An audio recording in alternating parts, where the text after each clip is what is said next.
हिमालय की ऊंचाइयों में धुंध और कहानियों में छुपा हुआ खड़ा था भूतिया महल, रहस्यों का महल, डर की जगह। यहाँ के लोग इसके बारे में धीमे स्वर में बात करते थे, कहानियां सुनाते थे, परछाइयों की कहानियां, चीखों की, एक ऐसे अंधकार की जो रूह से चिपक जाता था। हम इसकी तरफ खींचे चले आए, मेरे दोस्त और मैं, रहस्य से, चुनौती से। हम जवान थे, बेवकूफ, हमें कहानियों पर यकीन नहीं था। हम यहां सच्चाई जानने आए थे। महल का रास्ता खतरनाक था, घुमावदार रास्ते, ऊंची चट्टानें। जैसे जैसे हम ऊपर चढ़ते गए, हवा ठंडी होती गई, भारी। धूप फीकी पड़ गई, उसकी जगह एक दमनकारी उदासी छा गई। आखिरकार हमने उसे देखा, भूतिया महल, कल्पना से भी ज्यादा भव्य। इसकी पत्थर की दीवारें धूसर और जीर्ण शीर्ण थीं, खिड़कियां अंधेरी और खाली, मानो किसी खोपड़ी की आंखें हों। मेरी रीढ़ की हड्डी में सिरहन दौड़ गई। हम एक विशाल लोहे के दरवाजे से महल में दाखिल हुए।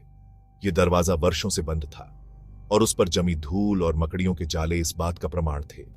जैसे ही हमने दरवाजे को धक्का दिया, उसकी चरमराहट ने सन्नाटे को चीर दिया। वह कराहते हुए खुल गया।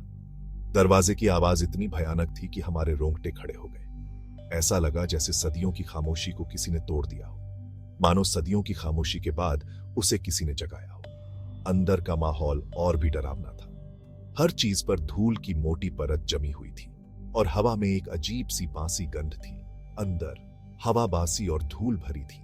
ऐसा लग रहा था जैसे इस कमरे में वर्षों से कोई नहीं आया हो। हर कोने में मकड़ियों के जाले लटके हुए थे, जो इस बात का संकेत थे कि यह जगह कितनी पुरानी और उपेक्षित थी। हर कोने से मकड़ियों के जाले लटके हुए थे। यह दृश्य किसी भूतिया कहानी से कम नहीं था। अचानक एक बूढ़ा आदमी हमारे सामने आ गया।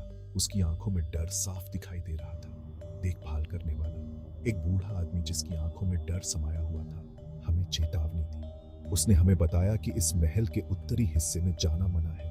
उसकी आवाज में एक अजीब सी कंपी थी।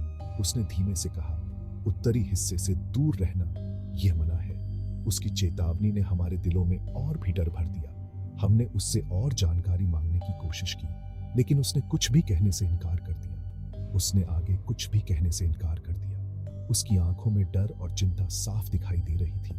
ऐसा लग रहा था जैसे वह कुछ भयानक रहस्य छुपा रहा हो। उसका डर साफ दिखाई दे रहा था। उसकी चेतावनी ने हमारी उत्सुकता और बढ़ा दी। हम जानना चाहते थे कि उत्तरी हिस्से में ऐसा क्या है जो इतना खतरनाक है। इससे हमारी उत्सुकता और बढ़ गई। हम इस रहस्य को सुलझाने के लिए और भी दृढ़ संकल्पित हो गए। महल के अंदर का हर कोना हमें एक नई कहानी सुनाने के लिए तैयार था और हम इस भूतिया यात्रा में आगे बढ़ने के लिए तैयार थे। हमने घंटों तक महल का निरीक्षण किया। हर कमरा उसके पूर्व गौरव का प्रमाण था। अब केवल फीकी भव्यता ही रह गई थी और एक अजीब सी खामोशी, एक ऐसी खामोशी जो जिंदा लग रही थी, मानो दीवारें खुद हमारी बातें सुन रही हों। जैसे जैसे रात हुई, तापमान गिरता गया। हम मुख्य हॉल में एक चटकती हुई आग के चारों ओर दुबके हुए थे। अचानक हमने उसे सुना। एक फुसफुसाहट, हल्की लेकिन साफ, उत्तरी हिस्से से आ रही है। निषिद्ध हिस्सा। अगली सुबह हमारी आंख खुली तो देखा कि देखभाल करने वाला चला गया था, गायब। उसका सामान वहीं था, उसका बिस्तर साफ सुथरा। ऐसा लग रहा था जैसे वह हवा में गायब हो गया हो। हमने महल की तलाशी ली, उसका नाम पुकारा, लेकिन कोई जवाब नहीं आया।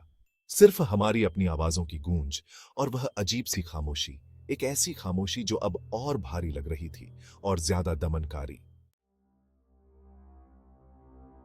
किसी अज्ञात शक्ति द्वारा खींचे हुए हम खुद को उत्तरी हिस्से के प्रवेश द्वार पर पाते हैं। निषिद्ध हिस्सा।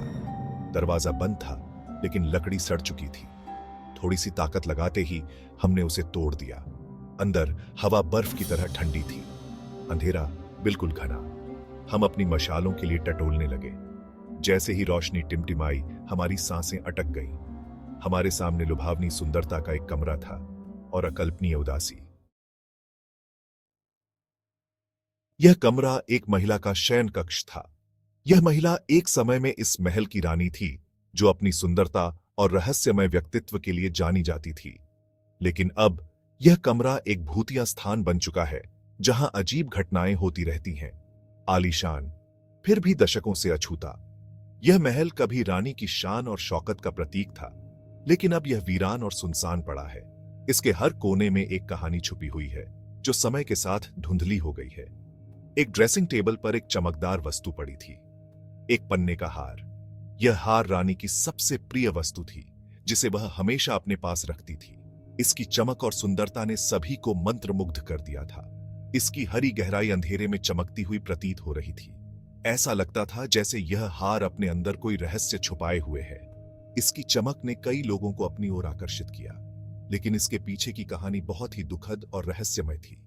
हमें बाद में कहानी पता चली। यह हार सिर्फ एक आभूषण नहीं था, बल्कि एक गहरे रहस्य का प्रतीक था। रानी की मृत्यु के बाद इस हार के साथ कई कहानियां जुड़ गईं, जो आज भी लोगों को हैरान कर देती हैं। भूतिया महल की रानी, जो अपनी सुंदरता और अपने पन्ने के हार के लिए जानी जाती थी, अब एक भूत बन चुकी थी। उसकी आत्मा इस महल में भटकती रहती थी, अपने खोए हुए खजाने की तलाश में। इस कमरे में मृत पाई गई थी। उसकी मृत्यु के बाद इस कमरे में कई अजीब घटनाएं होने लगी। लोग कहते हैं कि उन्होंने रानी की आत्मा को इस कमरे में देखा है, जो अपने हार की तलाश में भटकती रहती है।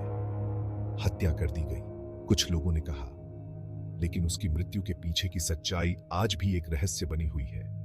कुछ लोग कहते हैं कि यह एक साजिश थी, जबकि कुछ का मानना है कि यह एक दुर्घटना थी। उसका भूत अपने चोरी हुए खजाने को हमेशा के लिए खोजता रहता है। यह खजाना सिर्फ एक हार नहीं था, बल्कि रानी की आत्मा का एक हिस्सा था, और जब तक यह खजाना नहीं मिलता, उसकी आत्मा को शांति नहीं मिल सकती। जैसे ही हम वहां खड़े थे, हमारे दिलों की धड़कनें तेज हो गईं। हर एक की आंखों में डर साफ झलक रहा था। हार को देखते हुए हमने उसे महसूस किया। यह कोई साधारण हार नहीं था, बल्कि एक प्राचीन रहस्य से भरा हुआ था। एक मौजूदगी, ठंडा, अनदेखा। यह ऐसा था जैसे कोई हमें देख रहा हो, पर हम उसे नहीं देख पा रहे थे, लेकिन निश्चित रूप से वहां था। उसकी छाया हमें घेर रही थी और हम उसकी ताकत को महसूस कर सकते थे। हवा भारी हो गई, सांस लेना मुश्किल। ऐसा लग रहा था जैसे हर सांस के साथ हम और गहरे अंधेरे में डूब रहे हों। हमारे अंदर दहशत फैल गई। हर किसी की आंखों में डर और बेचैनी साफ दिखाई दे रही थी। हमें यहां से निकलना होगा, अभी। लेकिन हमारे कदम जैसे जकड़ गए थे और हम आगे बढ़ने में असमर्थ थे। लेकिन जैसे ही हम मुड़े, दरवाजा जोर से बंद हो गया। एक धमाके की आवाज ने हमारे दिलों को और तेज धड़कने पर मजबूर कर दिया। दरवाजा जोर से बंद हो गया। ताला जंग खाकर बिल्कुल जाम हो गया था। हम फंस गए थे। ताला जंग खाकर बिल्कुल जाम हो गया था। हम अपनी ही जिज्ञासा के कैदी थे। तापमान और गिर गया। हम अपनी ही जिज्ञासा के कैदी थे।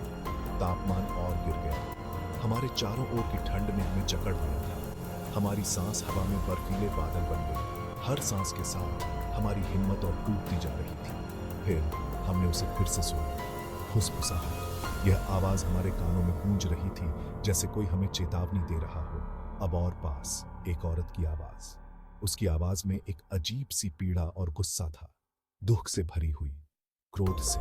ऐसा लग रहा था जैसे उसकी आत्मा को कोई गहरा घाव हो। ऐसा लग रहा था जैसे हार से आ रही पन्ने का हार। यह हार एक श्राप था और हम उसकी चपेट में आ चुके थे। हमें अब इस श्राप से बचने का कोई रास्ता खोजना था, वरना हम हमेशा के लिए इस अंधेरे में खो जाएंगे। हमने दरवाजे को खटखटाया, लात मारी, लेकिन वह हिला तक नहीं। हम अपनी ही जिज्ञासा के कैदी थे। तापमान और गिर गया। हमारी सांस हवा में बर्फीले बादल बन गई। फिर हमने उसे फिर से सुना, फुसफुसाहट। अब और पास एक औरत की आवाज, दुख से, क्रोध से। ऐसा लग रहा था जैसे हार से आ रही हो, पन्ने का हार। हम हार से पीछे हट गए। हमारी निगाहें उसकी भयानक चमक पर स्थिर थीं। फुसफुसाहट तेज हो गई, एक चीख में बदल गई। क्या यह टूटी खिड़कियों से हवा चलने की आवाज थी, या रानी की आत्मा की पीड़ादायक चीख? हम तब जानते थे कि भूतिया महल में सिर्फ कहानियां ही नहीं थीं, इसमें एक अंधेरा था, एक दर्द, और अब हम उसका हिस्सा थे। फंस गए। कोई रास्ता नहीं था, या था।